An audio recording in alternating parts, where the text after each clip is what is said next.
Virginia, as we continue with the McDonald's American Cup Gymnastics Championship. I'm Joel Myers, along with Kathy Johnson and Tim Daggett. Last year's champion, Brandy Johnson, only a spectator today.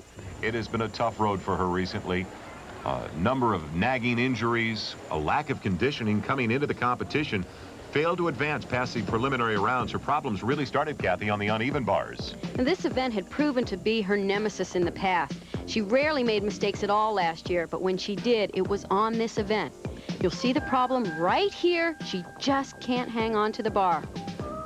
Major deduction. Another look at her fall on the uneven bars. It's really a shame because Brandy has had such a terrific past year and a half of competition, winning almost every competition she was in, and there you can see, just can't get her grips on the bar. And even though she had that 9.325 on the uneven bars, she still had an opportunity to qualify for one of the 8 spots in the final round. But the problems continued as she moved over to the floor exercise. It was on this event that I knew something was amiss. This is not typical of Brandy Johnson. She's one of the most powerful tumblers in the world. She's usually 2 feet higher on this pass. I knew that her ankles were hurting her. She had problems with her kidney over the past week. And you could really see that she just was not ready for this competition at all. And I could see it in her eyes. She was not up for it. And her final tumbling pass, another fall. Again, she just ran out of steam here at the last of her floor exercise. You could just see she's not in condition. So uncharacteristic. An 8.175 for Brandy Johnson as she is consoled by her teammates. We will not have a back-to-back winner. We had a chance to talk with Brandy. Yeah, I just had some kidney problems, and I had a little bit of surgery like a week and a half ago, so. The vault is usually your strongest area. Today you started out, it was not a great start, somewhat of a weak start by your standards. Did you feel at that time that it was going to be a rough day? Well, I knew that I hadn't had enough training for this meet, but I just had to do the best I could and just pull everything from within inside me, and I guess it just wasn't enough. Due to those injuries, Brandy Johnson is going to take time off. Now she's returned to the gym of Kevin and Rita Brown in Altamont Spring, Florida. She's going to rehabilitate. She will not be back into active competition until the national championships to defend her title in June. The last 2-time winner of the American Cup, Christy Phillips in '86 and '87. Phoebe Mills, who won a bronze in the '88 Olympics, only won 1 year at the American Cup. Bella Caroli coached both. It's always when somebody is losing the throne and the king is leaving the throne, it's sad. But that's the life. But we are just as excited when the young ones are coming in and taking the throne, and we have new idols. That's why gymnastics is so alive. And I believe, the gymnastics is that's why it's so spectacular, because always you are having these new great, explosive, spectacular young individuals coming in, making a big splash, just delighting us. Then daytime comes too, and another one is coming.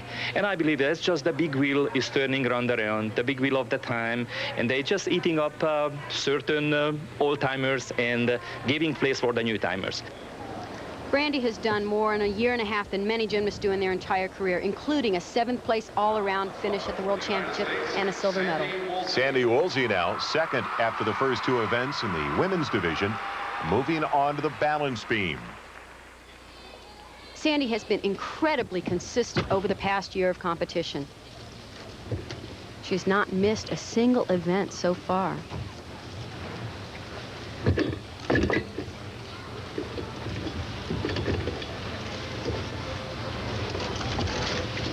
Tick-tock. An original move down to the balance beam, which is a requirement. The gymnast must perform close to the balance beam at some point in the routine.